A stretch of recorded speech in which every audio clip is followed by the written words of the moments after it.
हर हर महादेव दोस्तों, कैसे हैं आप सब। चलिए शुरू करते हैं आज की कहानी। सौम्या, जरा इधर आना। कब से आवाज लगा रहा हूँ, सुनती ही नहीं। रंजना, तुम भी तो आओ ना, और बताओ क्या क्या मेनू रखना है।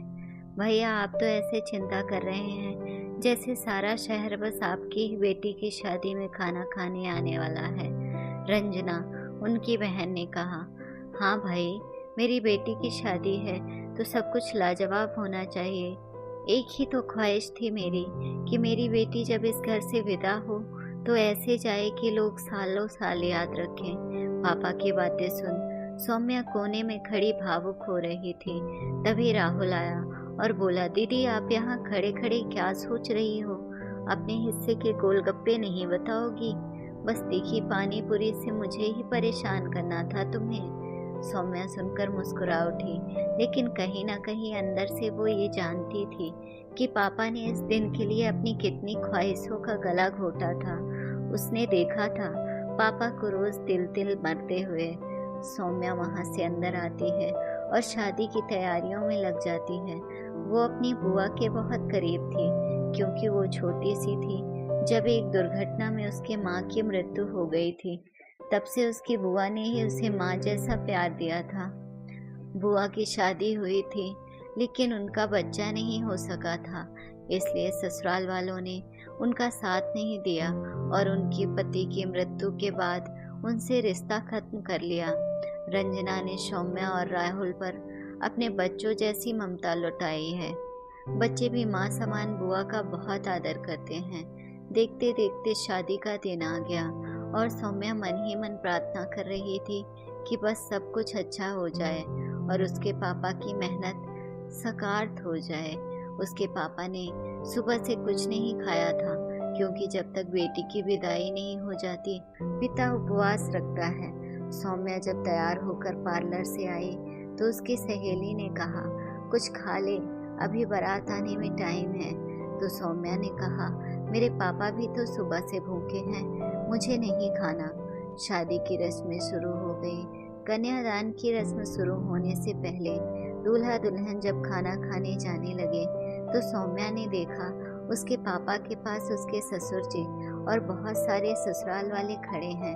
उसने देखा कि उसके पापा चुपचाप मुंह लटकाए हुए खड़े हैं। उसके कानों में जब आवाज गई तो उसने सुना कि वो लोग उन्हें कह रहे थे कि इतना बुरा खाना उन्होंने अपनी जिंदगी में नहीं खाया और आज उनकी बिरादरी में इस वजह से नाक कट गई। सब लोग खाना खाने के बाद कह रहे थे कि बहुत बुरा खाना था, शायद कैटरिंग के पैसे बचा लिए इन लोगों ने। सौम्या को अपने कानों पर विश्वास ही नहीं हुआ और वो तुरंत उस तरफ गई और बोली, पापा आज चुप रहने का वक्त नहीं है।